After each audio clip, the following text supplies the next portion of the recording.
4 مہینے کے بچے کی گواہی۔ یہ واقعہ حضرت یوسف علیہ السلام کے بارے میں ہے۔ حضرت یوسف علیہ السلام کو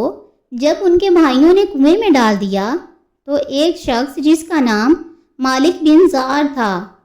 جو مدین کا باشندہ تھا، ایک قافلہ کے ہمراہ اس کنویں کے پاس پہنچا اور اپنا ڈول کنویں میں ڈالا تو حضرت یوسف علیہ السلام نے اس ڈول کو پکڑ لیا اور مالک بن زار نے آپ علیہ السلام کو کنویں میں سے نکال لیا۔ تو آپ علیہ السلام کے بھائیوں نے اس سے کہا کہ یہ ہمارا بھاگا ہوا غلام ہے، اگر تم اس کو خرید لو تو ہم بہت ہی سستا تمہارے ہاتھ بیچ دیں گے۔ چنانچہ ان کے بھائیوں نے صرف 20 درہم میں حضرت یوسف علیہ السلام کو بیچ ڈالا، مگر شرط یہ لگا دی کہ تم اس کو یہاں سے اتنی دور لے جاؤ کہ اس کی خبر بھی ہمارے سننے میں نہ آئے۔ مالک بن زار نے ان کو خرید کر مصر کے بازار کا رخ کیا اور بازار میں ان کو فروخت کرنے کا اعلان کیا۔ ان دنوں مصر کا بادشاہ دیان بن ولید املیکی تھا اور اس نے اپنے وزیر اعظم قطیفر مصری کو مصر کی حکومت اور خزانے سونپ دیے تھے، اور مصر میں لوگ اس کو عزیز مصر کے خطاب سے پکارتے تھے۔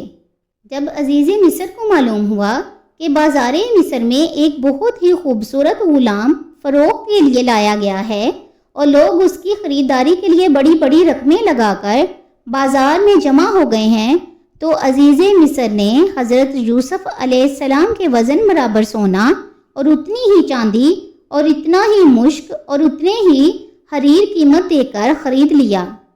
اور گھر لے جا کر اپنی بیوی زلیخا سے کہا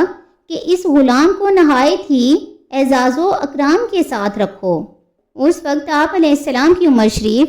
13 یا 17 برس کی تھی۔ زلیخا حضرت یوسف علیہ السلام کے حسن و جمال پر فریفتہ ہو گئی اور ایک دن خوب بناؤ سنگار کر کے تمام دروازوں کو بند کر دیا اور حضرت یوسف علیہ السلام کو تنہائی میں لے گئیں۔ آپ علیہ السلام نے معاذ اللہ کہہ کر فرمایا کہ میں اپنے مولا عزیز مصر کے احسان کو فراموش کر کے ہرگز اس کے ساتھ کوئی خیانت نہیں کر سکتا۔ پھر جب خود زلیخا آپ کی طرف لپکی تو آپ بھاگ نکلے اور زلیخا نے دوڑ کر پیچھے سے آپ کا پیراہن پکڑ لیا جو کہ پھٹ گیا، اور آپ علیہ السلام کے پیچھے پیچھے زلیخا دوڑتی ہوئی صدر دروازہ پر پہنچ گئیں۔ اتفاق سے ٹھیک اسی وقت میں عزیز مصر مکان میں داخل ہوا اور دونوں کو دوڑتے ہوئے دیکھ لیا، تو زلیخا نے عزیز مصر سے کہا کہ اس غلام کی سزا یہ ہے کہ اس کو جیل خانہ بھیج دیا جائے یا کوئی اور دوسری سخت سزا دی جائے، کیونکہ اس نے تمہاری گھر والی کے ساتھ برائی کا ارادہ کیا تھا۔ حضرت یوسف علیہ السلام نے فرمایا کہ اے عزیز مصر، یہ بالکل ہی غلط بیانی کر رہی ہے، اس نے خود مجھے لبھایا اور میں اسے بچنے کے لیے بھاگا تو اس نے پیچھا کیا۔ عزیز مصر دونوں کا بیان سن کر حیران رہ گیا اور بولا کہ اے یوسف، میں کس طرح باور کر لوں کہ تم سچے ہو؟ تو آپ علیہ السلام نے فرمایا کہ گھر میں 4 مہینے کا ایک بچہ پالنے میں لیٹا ہوا ہے جو زلیخا کے ماموں کا لڑکا ہے، اس سے دریافت کر لیجئے کہ واقعہ کیا ہے۔ عزیز مصر نے کہا کہ بھلا 4 ماہ کا بچہ کیا جانے اور وہ کیسے بولے گا؟ تو آپ علیہ السلام نے فرمایا کہ اللہ تعالیٰ اس کو ضرور میری بے گناہی کی شہادت دینے کی قدرت عطا فرمائے گا، کیونکہ میں بے قصور ہوں۔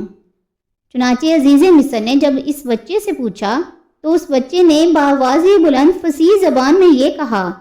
ترجمہ: